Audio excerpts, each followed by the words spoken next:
The night fell thick and slow over Eagle's Rest, Montana, a small town pressed against the endless spine of the Bitterroot Mountains. Pines whispered in the wind, and the cold scent of rain clung to the earth. It was a night that trembled, like something ancient was breathing beneath the soil. Clara Jennings drove fast along the cracked road that wound through the dark forest, her hands white-knuckled on the steering wheel. The headlights caught flashes of trees, mist, and the glint of wet gravel. In the back seat her daughter, Lila barely 6, slept, her small body curled under a wool blanket. Clara kept glancing at her in the rear-view mirror. Every mile felt like she was driving deeper into a promise she didn't understand. The radio was off. She couldn't bear the sound of human voices tonight. The silence was heavy, broken only by the steady sweep of wipers across the windshield. She had been warned not to come. The message had arrived 2 nights ago. An envelope slipped under her motel door, sealed with red wax. Inside, a note written in elegant, old-fashioned handwriting. To save the child, you must face the moon trial. Come to the clearing at Hollow Ridge. Midnight. Blood moon. No name. No explanation. Only that sentence, and the scent of pine and smoke clinging to the paper. Now it was nearly midnight. The moon, swollen and red, climbed above the trees, lighting the world in a color that looked like the edge of a wound. She turned onto a narrow dirt path where her tires sank into mud. The forest seemed to close in, branches arching like ribs. Lila stirred in her sleep and whispered, "Mommy, he's calling again." Clara's throat tightened. "Who, baby?" The wolf with the gold eyes. Her heart stopped. She'd seen those eyes once, through the fog behind the motel, the night after Lila's fever began. They had glowed like twin suns in the dark. She reached the clearing. The place was real, a wide circle cut into the trees, the ground covered with ash and pale stones. The wind died. The moonlight burned brighter. Then she heard it. A low, resonant growl that rolled through the forest like thunder from beneath the earth. Lila whimpered. Clara stepped out of the car, the cold air cutting through her thin jacket. She called into the dark, "I'm here. Whoever you are, please. I did what you said. Just help my daughter." The silence that followed wasn't empty. It was listening. Then, from between the trees, he stepped out. Barefoot. His chest bare under a heavy black coat, dark hair damp with rain. His eyes were gold, impossibly bright, and they didn't belong to a man. They belonged to something older, something that could break the night with a single breath. He looked at her as though he already knew her scent. "You came," he said. His voice was low, rough, almost reverent. Clara took a step back. "Are you the one who sent the note?" He didn't answer. His gaze shifted to the car, to Lila sleeping inside. His pupils flared, sharp and animal. "The child carries the mark," he murmured. "That is why they hunt her." "Who?" "The ones who serve the Hollow King. The ones who took your husband." The world tilted. "My husband died in a fire." He stepped closer, and for a moment the air shimmered with heat. "No, Clara." He was taken. "And now they want her too." Clara's pulse pounded in her ears. "Then help me, please. You said there was a trial." His expression darkened. "The moon trial is not mercy. It is judgment." Wind swept through the clearing. The ground trembled. From the edge of the trees came the sound of branches snapping, voices howling, a chorus of something inhuman. The gold-eyed man turned sharply, his muscles coiling, and Clara saw the faint shimmer of fur rippling across his skin. "You've been followed," he said, his voice changing, half growl, half command. "Stay behind me." From the shadows burst 3 figures. Men but not men. Their faces were distorted, their eyes black as tar, their bodies moving with impossible speed. Clara froze, clutching the door handle of the car. The creatures lunged. The gold-eyed man roared, a sound that split the air like lightning. His body shifted, bones twisting, skin tearing into fur. A massive wolf, dark as the forest itself, stood where the man had been. The fight was a blur of motion and sound, fangs, blood, and the thud of bodies on earth. Clara covered Lila's eyes as the wolf tore through them with terrible grace, his golden gaze burning through the chaos. When the last creature fell silent, he turned back to her, panting, his breath clouding in the cold. Then he changed again, flesh replacing fur, blood running down his arm. He knelt before her. "You are brave," he said softly. "Few mortals would come here." "I didn't come for bravery. I came for her." He nodded. "Then you must stand in her place." "What?" "The moon trial demands a sacrifice. One life bound to the night, one set free." Her voice broke. "You mean, I have to die?" He looked at her, his expression unreadable. "No, you must choose to live as one of us, to bear the mark, to become what I am." Clara stumbled back, her hands trembling. "You're insane." He stepped closer, the light of the moon spilling over his face. There was something ancient in his eyes, something both wild and heartbreakingly human. "If you refuse," he said, "the Hollow King will take the child before dawn." The wind picked up again, carrying the scent of rain and iron. The moon burned red above them. Clara looked at her daughter, small, fragile, innocent, and then back at the man who wasn't quite a man.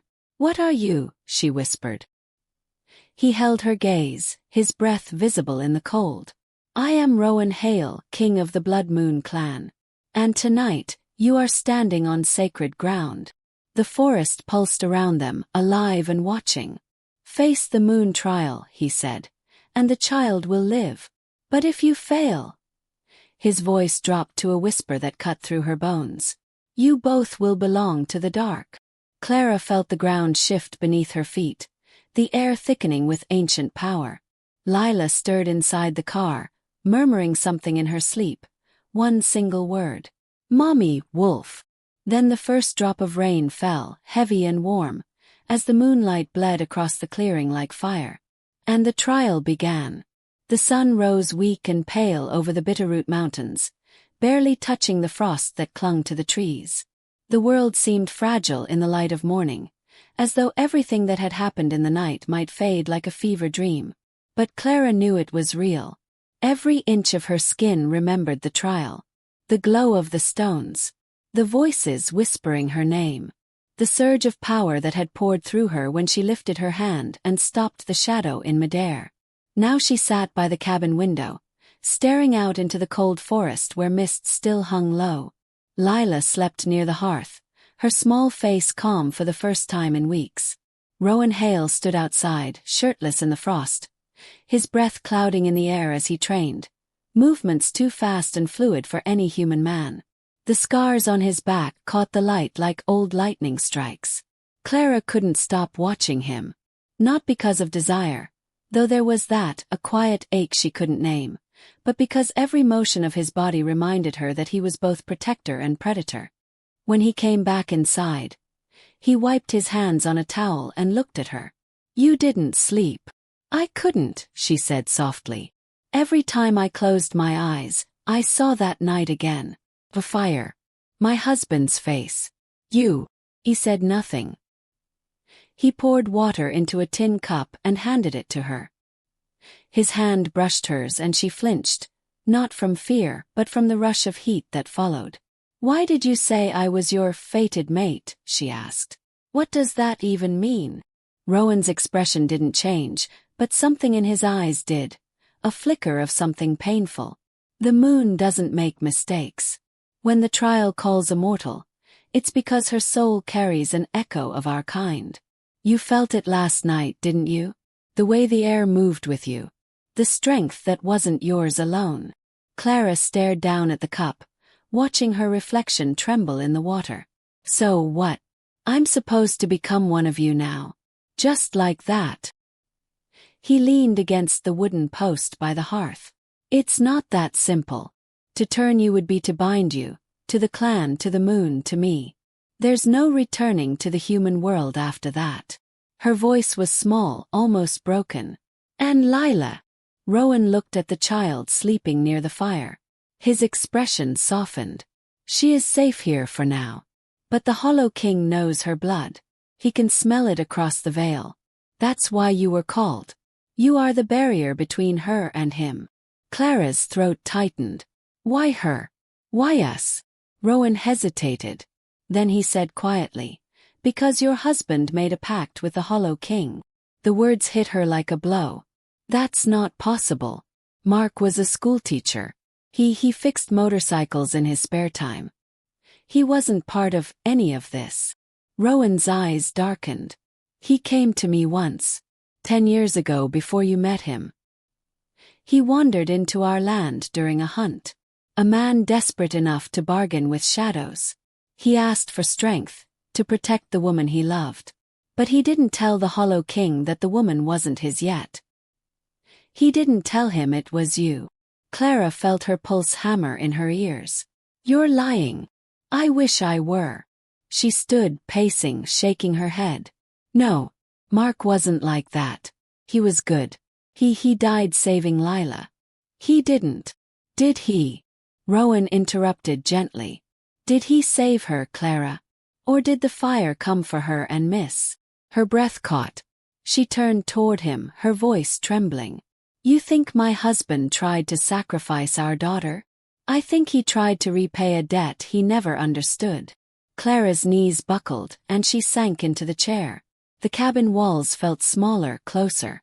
The world she thought she knew, her marriage, her past, her grief, was cracking apart. Rowan knelt before her, his hand hovering near her knee, not daring to touch. The Hollow King doesn't make clean bargains. He collects what's owed, no matter how long it takes. Her voice came out as a whisper. And what does he want from me? Rowan met her eyes. Everything. For a moment, neither of them moved. The only sound was the slow pop of the fire. Then from outside, a low howl rose in the distance, long and mournful, echoing off the mountains. Rowan stiffened. That's not one of mine, he said. He grabbed a rifle from the wall and stepped toward the door. Clara followed him to the threshold, heart pounding. The air outside had changed. Colder, sharper, heavy with a smell like rust and decay. Shapes moved in the trees. Not wolves this time. Men dressed in black leather and bone, their eyes silver in the dim light. Hunters, Clara whispered. Rowan's jaw clenched. Worse. Hollowborn. He shifted the rifle to his shoulder. Stay inside. Protect the child. But Clara didn't move. The moment the first of them stepped into the clearing, she felt the same strange power stir beneath her skin. Her heartbeat synced with the rhythm of the earth. Rowan fired once. The creature fell, but then rose again, smoke spilling from the wound. Bullets won't stop them, Rowan said, dropping the rifle. His voice changed, deeper, sharper. Only moonfire. He shifted before her eyes. Bones snapping, skin rippling into fur, the Wolf King taking shape again. The sight was both beautiful and terrifying. He charged into the clearing, meeting the Hollowborn head-on, claws flashing in the half-light. Clara clutched the doorway, torn between fear and awe. One of the creatures broke past Rowan and came straight for her. Without thinking, she threw up her hand.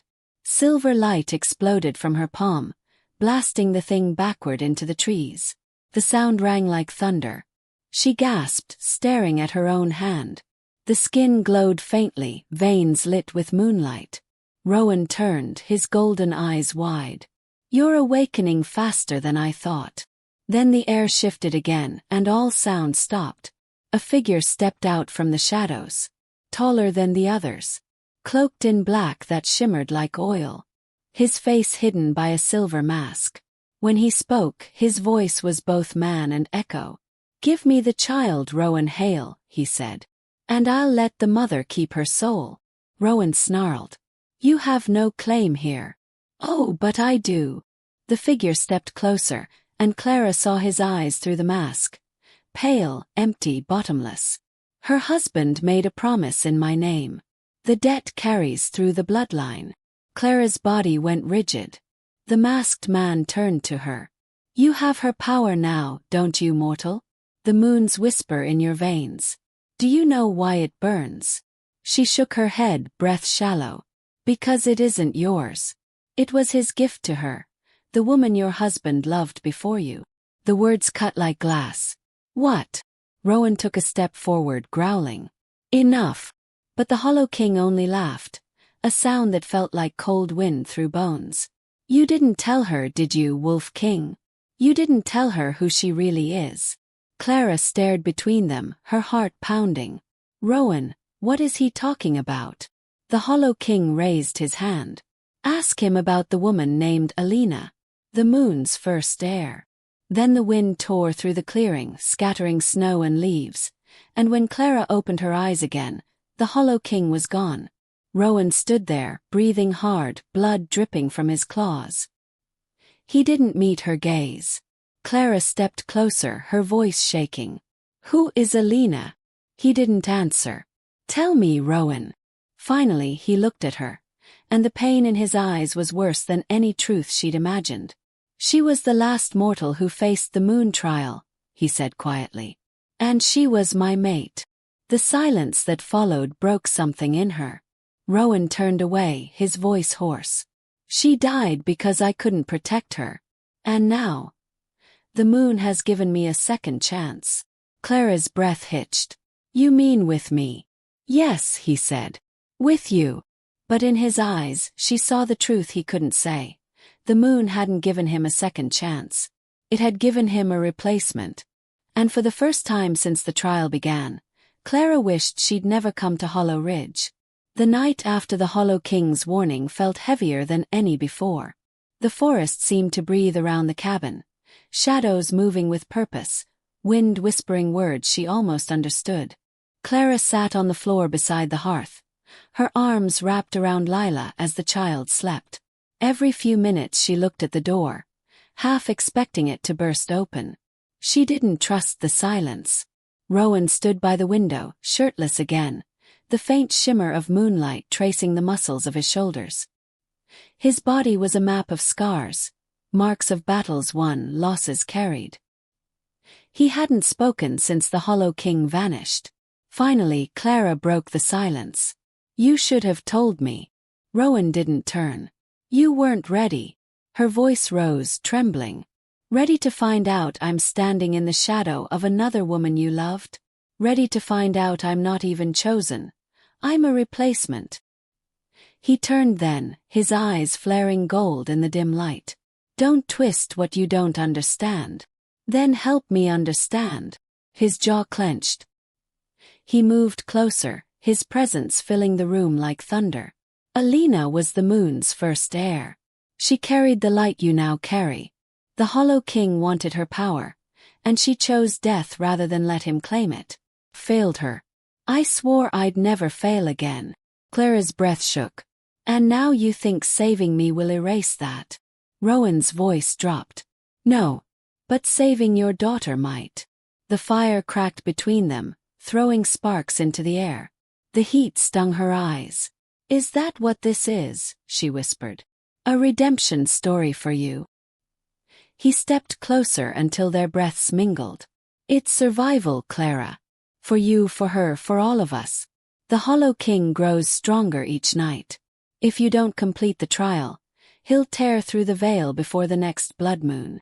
She stared up at him, her heartbeat wild. And what happens if I do? His gaze softened, the predator fading into the man beneath. Then you'll become what you were meant to be. And what if I don't want that? He reached out, brushing a strand of hair from her face with surprising gentleness. The moon doesn't care what you want. The words sank into her like cold rain. Before she could respond, the air changed again, pressure building, a pulse in the floorboards. Rowan froze, his head tilting slightly. They're here. He moved fast, grabbing his coat and the silver dagger from the table. Keep her hidden. No matter what happens, don't run until I tell you. Rowan! But he was already gone, vanishing into the fog outside. Clara ran to the window. Through the mist, she saw him shift, bones snapping, fur blooming across his skin. The king of wolves rose again, howling into the dark. The sound was both battle cry and heartbreak. Shapes moved between the trees, hollow-born, dozens of them, crawling through the mist like ink. The night exploded into chaos. Howls, screams, silver fire.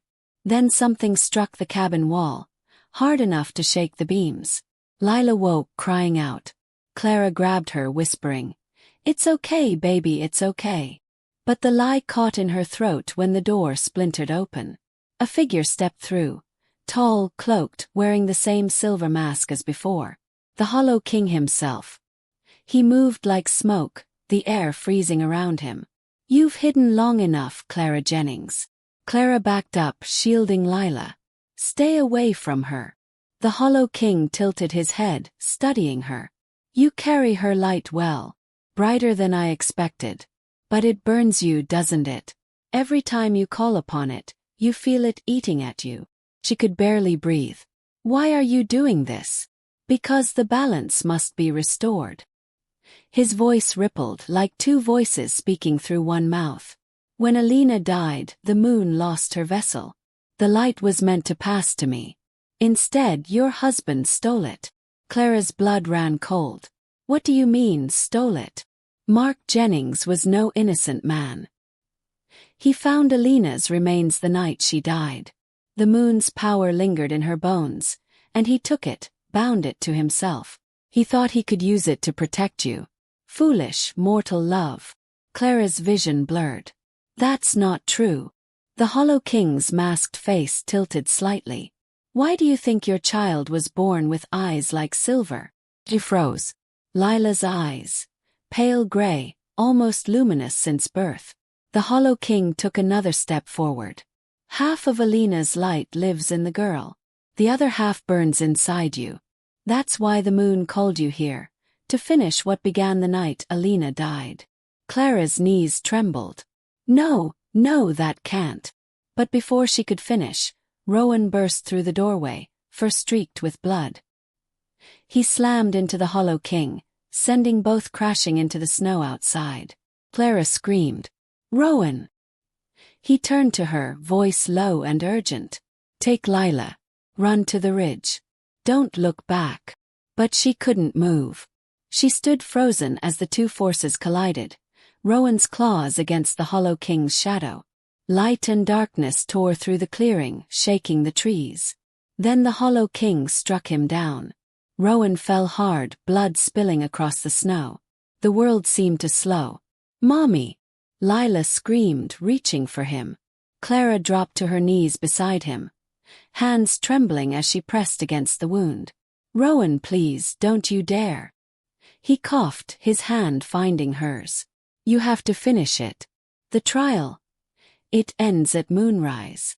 Her tears fell onto his chest, mixing with his blood. "I can't do this without you."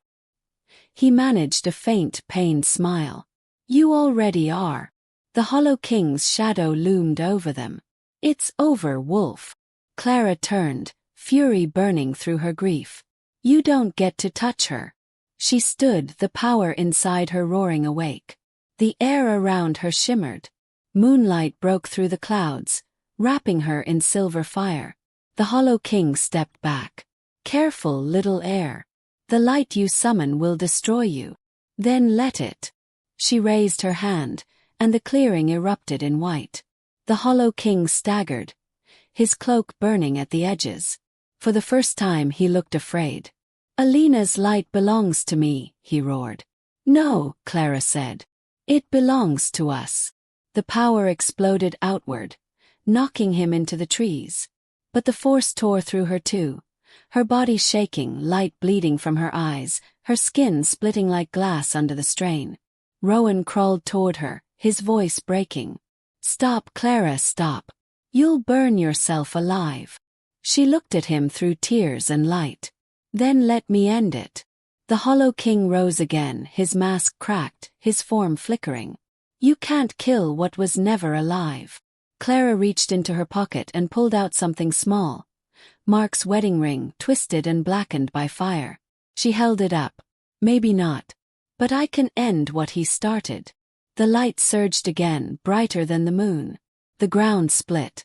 The Hollow King screamed, his voice shattering the night, then vanished into smoke and shadow. The silence that followed was deafening. Clara collapsed to her knees, barely breathing. Rowan caught her before she fell. His arms strong despite his wounds. Her skin was cold, her pulse faint. "Clara," he whispered. "Stay with me." She smiled weakly, brushing his cheek with trembling fingers. "The light's fading." "No," he said fiercely. "You're not done yet." But she shook her head. "If the moon called me to end this, maybe that's all I was meant to do." Her voice was fading, her body limp. Lila ran to them, sobbing. "Mommy, please, wake up." Rowan looked up at the moon, his face streaked with blood and despair. "Take me instead. Take my life, not hers." But the moon didn't answer. It only burned brighter. And when its light touched Clara's face one last time, she whispered something he almost didn't hear. "Promise me you'll protect her." Then the world went still.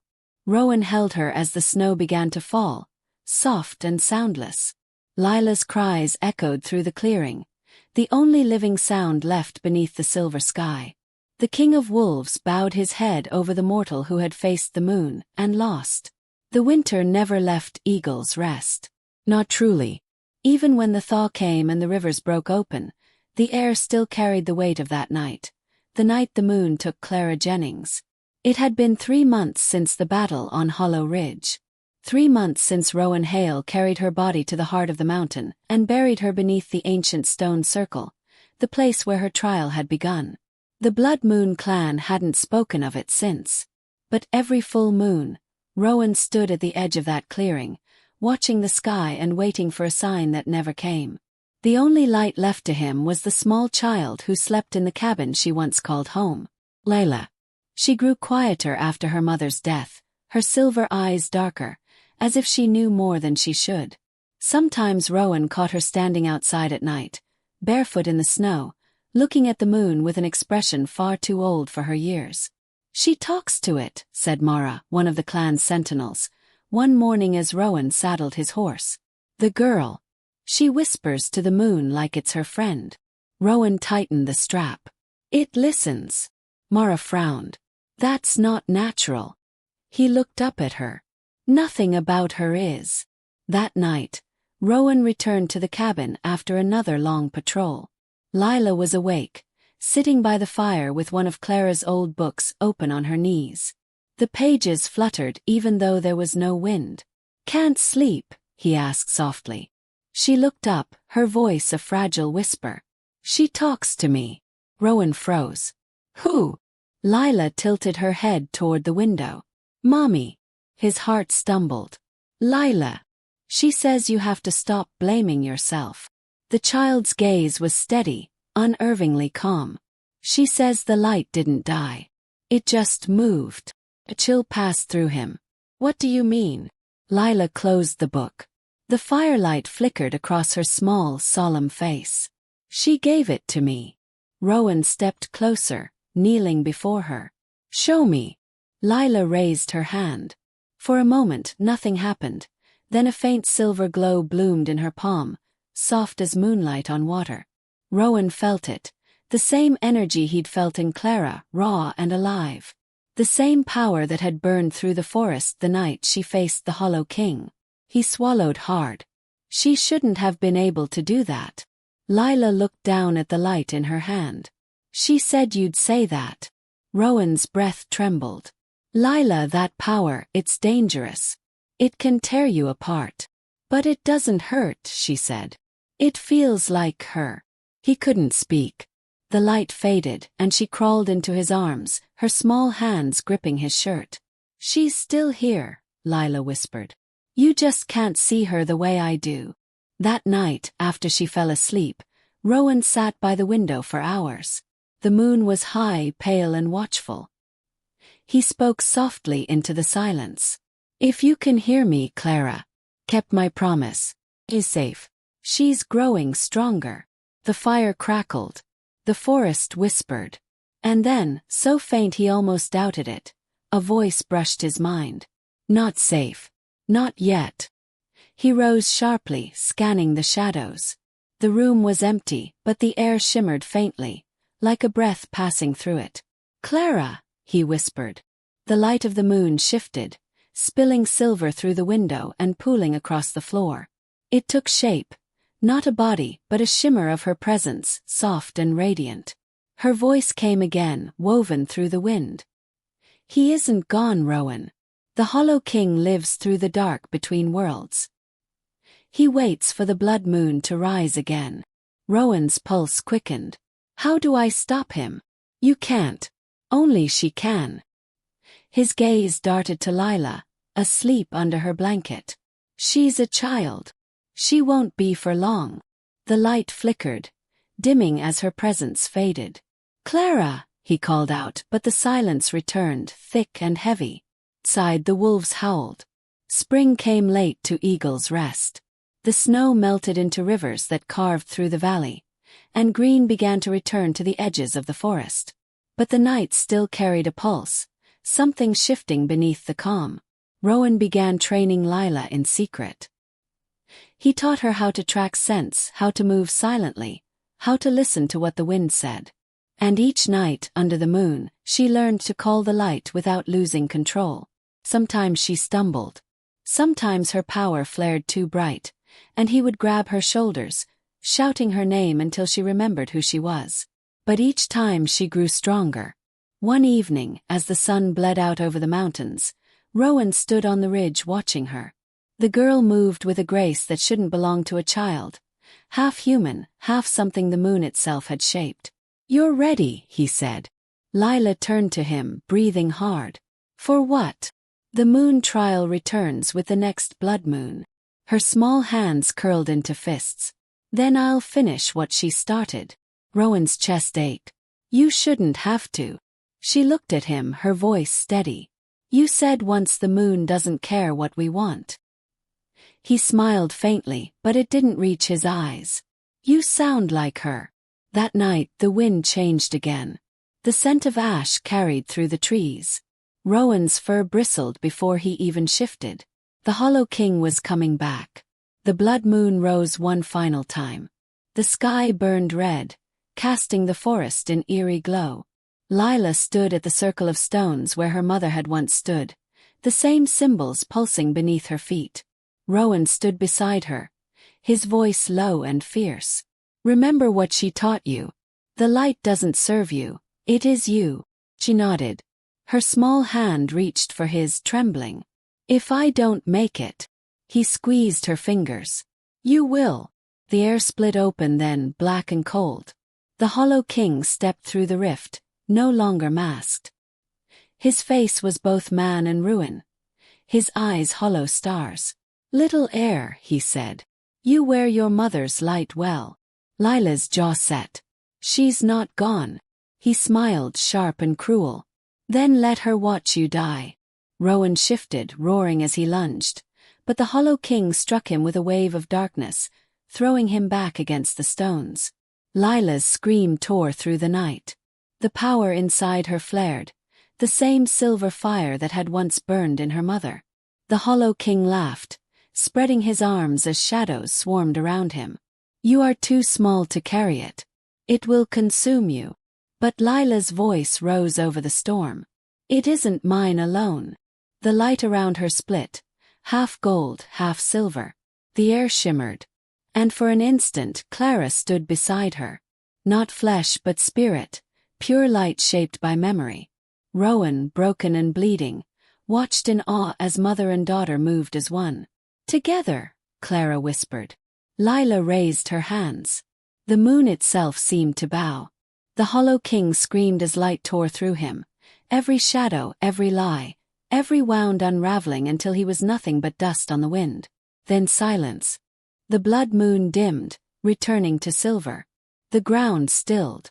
When the light faded, only Lila remained standing. Clara's presence lingered for a heartbeat longer, smiling through tears that weren't real. "You did what I couldn't." "Don't go," Lila whispered. "I'm never gone. Look for me in the light." Then she was gone, carried away on the wind. Rowan rose slowly, his body shaking. He looked at the girl standing in the center of the circle, the moonlight crowning her like fire. He whispered, "The new heir."